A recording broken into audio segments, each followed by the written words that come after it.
പ്രിയമുള്ളവരെ, മലയാള സിനിമാ ലോകം എന്നും കമ്മ്യൂണിസ്റ്റ് പ്രസ്ഥാനങ്ങളുടെ പിടിയിലായിരുന്നു. നമുക്കറിയാം, KPSCയുടെ നാടകങ്ങളിലൂടെയാണ് കേരളത്തിൽ കമ്മ്യൂണിസത്തിന് വേരൂന്നലുണ്ടാകുന്നത്.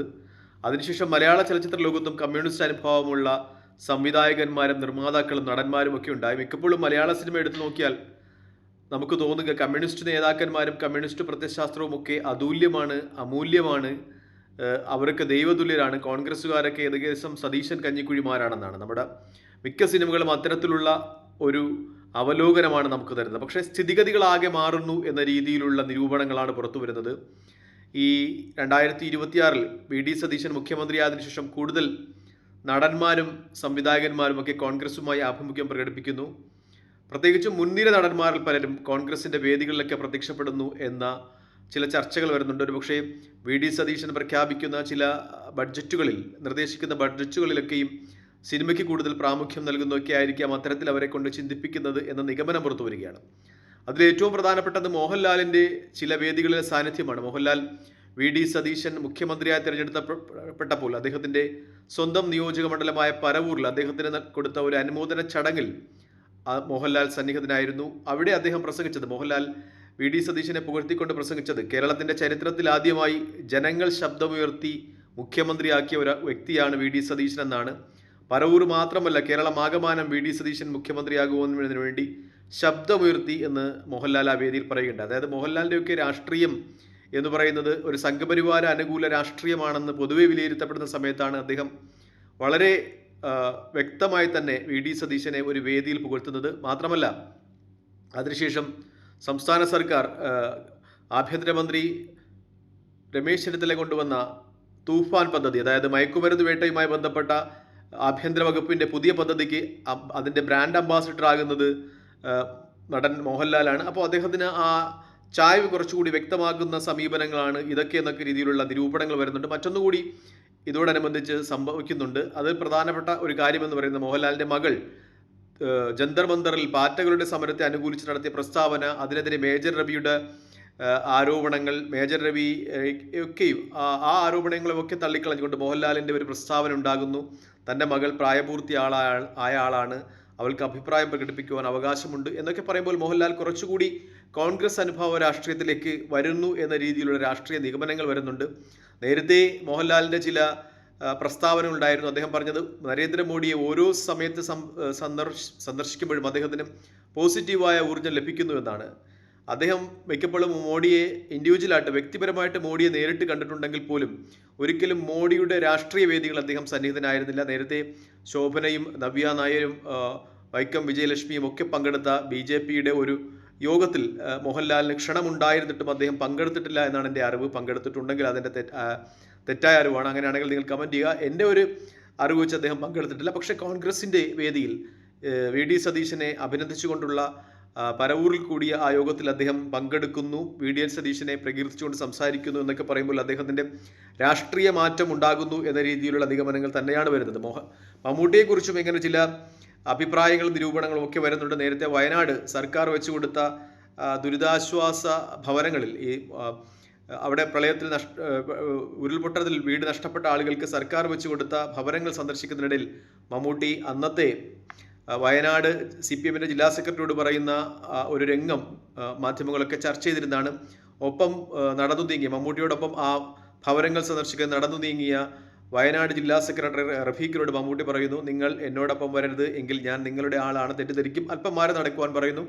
അതുപോലെ CPM സൈബറിടങ്ങളിലൊക്കെ മമ്മൂട്ടിക്ക് വലിയ രീതിയിലുള്ള വിമർശനങ്ങൾ ഏറ്റുവാങ്ങേണ്ടി വന്നു. മമ്മൂട്ടിയെ വളരെ നികൃഷ്ടമായ രീതിയിൽ ആക്രമിക്കുന്ന, തെറിവിളിച്ച് ആക്രമിക്കുന്ന രീതിയിലുള്ള സംഭവങ്ങളുമായിട്ടൊക്കെ മുന്നോട്ട് പോയി.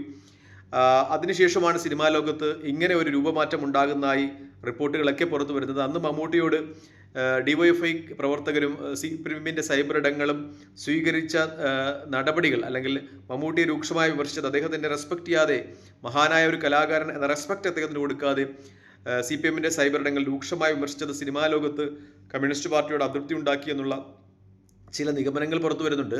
ഒപ്പം മമ്മൂട്ടിയും ഇപ്പോൾ കോൺഗ്രസ് അനുകൂല നിലപാടുകൾ സ്വീകരിക്കുന്നു എന്ന രീതിയിലുള്ള ചില നിഗമനങ്ങളും ഒക്കെ പുറത്തു വരുന്നുണ്ട്. വി.ഡി. സതീശനെ പുകഴ്ത്തുന്നുണ്ട്. അത് കഴിഞ്ഞ് മമ്മൂട്ടി നാഷണൽ അവാർഡ് വാങ്ങിച്ചതിന് ശേഷം തിരികെ വന്നപ്പോൾ അദ്ദേഹത്തെ എയർപോർട്ടിൽ സ്വീകരിക്കുന്നതിന് കോൺഗ്രസിൻ്റെ നേതാക്കന്മാരൊക്കെ ഉണ്ടായിരുന്നു. അദ്ദേഹം ഹൈബി ഈഡനുമായിട്ട് വളരെ വ്യക്തമായ ബന്ധം പുലർത്തുന്നുണ്ട്. അപ്പോൾ CPM-ൻ്റെ സൈബർ ഇടങ്ങളൊക്കെ ചോദിച്ച ഒരു ചോദ്യമുണ്ട്. മമ്മൂട്ടി പത്മശ്രീ നാഷണൽ അവാർഡ് വാങ്ങിച്ചുകൊണ്ട് തിരികെ എയർപോർട്ടിൽ വരുമ്പോൾ കോൺഗ്രസ് നേതാക്കന്മാരൊക്കെ ചേർന്ന് നിന്നു. അവരോടൊക്കെ മാറി നിൽക്കാൻ ഇപ്പോൾ പറയണ്ടേ എന്ന രീതിയിൽ CPM-ൻ്റെ സൈബർ ഇടങ്ങളിൽ നിന്നൊക്കെ ചോദ്യമുണ്ടായിരുന്നു. അതൊക്കെയും ആണ് ഇപ്പോൾ ചർച്ചയാകുന്നത്. അതായത് സിനിമാക്കാർക്കിടയിൽ കോൺഗ്രസ് അനുകൂല മനോഭാവം കൂടി വരുന്നുണ്ട് എന്ന ഒരു ചർച്ച വരികയാണ്. നേരത്തെ തങ്ങളുടെ രാഷ്ട്രീയം പറയാൻ മടിച്ചിരുന്ന ആളുകളൊക്കെയും ഇപ്പോൾ തങ്ങൾ കോൺഗ്രസ്സുകാരാണെന്ന് പറയുന്നു.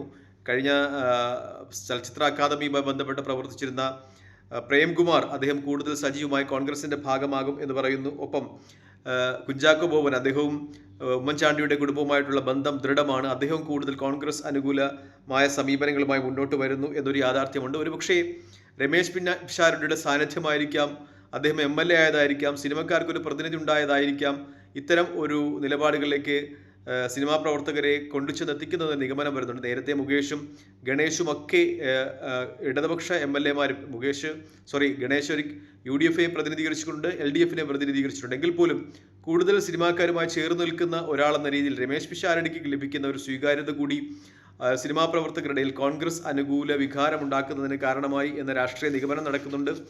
പ്രത്യേകിച്ച് മോഹൻലാലും മമ്മൂട്ടിയും ഒക്കെ അവരുടെ കരിയറിൻ്റെ പീക്കിൽ നിൽക്കുകയാണെങ്കിൽ പോലും അവർ ഏജ് ആകുന്നുണ്ട്. അതുകൊണ്ട് തന്നെ ഇനി എത്ര നാൾ ഈ യുവതലമുറയോടൊപ്പം ഏറ്റുമുട്ടി സിനിമാ ലോകത്ത് നിൽക്കും എന്ന ഒരു ചോദ്യം ഉയരുന്നുണ്ട്. കോൺഗ്രസ് പാർട്ടി അവരെ എത്രത്തോളം പരിഗണിക്കും എന്ന രീതിയിലുള്ള ചോദ്യം ഉയരുന്നുണ്ട്. മമ്മൂട്ടിയെ സംബന്ധിച്ച് അദ്ദേഹത്തിൻ്റെ രാഷ്ട്രീയം വ്യക്തമാണ്. കൈരളി ചാനൽ ഡയറക്ടറായിരുന്നു. ഒപ്പം CPM-ൻ്റെ വേദികളിലൊക്കെ പ്രത്യക്ഷപ്പെടുന്ന ഒരാളാണ്. DYFI-യുടെയൊക്കെയും വേദികളിൽ പ്രത്യക്ഷപ്പെടുന്ന ആളാണ്. അപ്പോൾ അദ്ദേഹത്തിൻ്റെ ഈ ഭാവമാറ്റം അത് CPM-നെയും ആശങ്കപ്പെടുത്തുന്നുണ്ട് എന്ന രീതിയിൽ തന്നെയാണ് ചർച്ചകളൊക്കെ വരുന്നത്. പ്രത്യേകിച്ചും CPM-ൻ്റെ സൈബർ ഇടങ്ങളൊക്കെയും ഇപ്പോൾ അത്തരം ആരോപണങ്ങൾ മമ്മൂട്ടിക്കെതിരെ ഉന്നയിക്കുന്നുണ്ട്. കോൺഗ്രസ് നേതാക്കന്മാരുമായി ബന്ധപ്പെട്ട് സംസാരിക്കുമ്പോഴും വേദികൾ പങ്കിടുമ്പോഴും ഒക്കെ, പ്രത്യേകിച്ചും ഹൈബി ഈഡൻ, അതുപോലെ ഷാഫി പറമ്പിൽ തുടങ്ങിയ കോൺഗ്രസിൻ്റെ യുവ MP-മാർ അവർ സിനിമാ ലോകവുമായി കൂടുതൽ ദൃഢമായ ബന്ധം പുലർത്തുന്നവരാണ് എന്ന ഒരു നിഗമനം കൂടി പുറത്തു വരുന്നുണ്ട്. അവരുടെയൊക്കെ സ്വാധീനം പ്രത്യേകിച്ചും ഈ മേഖലയിൽ കോൺഗ്രസിൻ്റെ ഒരു കടന്നുകയറ്റത്തിന് കാരണമായിട്ടുണ്ട്. പ്രത്യേകിച്ചും ധ്യാൻ ശ്രീനിവാസനൊക്കെ ഇന്നലെയും വളരെ ഹൃദ്യമായ രീതിയിൽ തന്നെ വി.ഡി. സതീശനോട് ഒപ്പം ഇടപഴകുന്ന, ഫോട്ടോ എടുക്കുന്ന രംഗങ്ങളൊക്കെ ഉണ്ടായിരുന്നു. സിനിമാ ലോകം കുറച്ചുകൂടി കോൺഗ്രസിലേക്ക് കടന്നു വരുന്നു എന്നത് കോൺഗ്രസ് പ്രസ്ഥാനത്ത് പ്രവർത്തിക്കുന്ന പ്രവർത്തകരെയും ആവേശഭരിതരാക്കുന്നുണ്ട്. കാരണം സിനിമ എന്ന് പറയുന്നത് ജനകീയ കലാരൂപമാണ്, ജനങ്ങളെ പെട്ടെന്ന് സ്വാധീനിക്കുവാൻ കഴിയുന്ന ഒരു കലാരൂപമാണ്. കമ്മ്യൂണിസ്റ്റ് പാർട്ടിക്ക് കേരളത്തിൽ അടിത്തറ ഉണ്ടാക്കി കൊടുക്കുന്നതിന് പ്രധാനപ്പെട്ട പങ്ക് വഹിച്ച കലാരൂപമാണ്. അതുകൊണ്ട് തന്നെ കോൺഗ്രസ്സിന് ആ രംഗം കൂടുതൽ ഉപയോഗിക്കുവാൻ കഴിയും എന്ന രീതിയിൽ തന്നെ വിശകലനങ്ങൾ വരുന്നുണ്ട്. കോൺഗ്രസ് കുറച്ചുകൂടി സിസ്റ്റമാറ്റിക്കായിട്ട് കാര്യങ്ങളെ കാണുന്നുണ്ട് എന്നതാണ് യാഥാർത്ഥ്യം. പ്രത്യേകിച്ചും ബുദ്ധിജീവികളുടെ ഇടയിലും കലാകാരന്മാരുടെ ഇടയിലും സിനിമാക്കാരുടെ ഇടയിലുമൊക്കെ കോൺഗ്രസ് കഴിഞ്ഞ പ്രാവശ്യത്തെ പോലെയല്ല കൂടുതൽ ശ്രദ്ധിക്കുന്നു എന്ന രാഷ്ട്രീയ നിഗമനങ്ങൾ തന്നെയാണ് പുറത്തു വരുന്നത്. തൽക്കാലം ഈ വീഡിയോ ഇവിടെ വാങ്ങിയാണ്. മറ്റു വീഡിയോ കാണുന്നവരെ നന്ദി, നമസ്കാരം, ജയ് ഹിന്ദ്. വീഡിയോ ഇഷ്ടപ്പെടുന്നുണ്ട് ലൈക്ക് ചെയ്യുക, ഷെയർ ചെയ്യുക, കമൻറ്റ് ചെയ്യുക. അഭിപ്രായം എൻ്റേത് മാത്രമാണ്. നിങ്ങൾക്കെതിരെ അഭിപ്രായം എന്തെങ്കിലും ഉണ്ടെങ്കിൽ കമൻറ്റായി രേഖപ്പെടുത്തുക. തൽക്കാലം ഈ വീഡിയോ ഇവിടെ വാങ്ങുന്നു. മറ്റു വീഡിയോ കാണുന്നവരെ നന്ദി, നമസ്കാരം, ജയ് ഹിന്ദ്.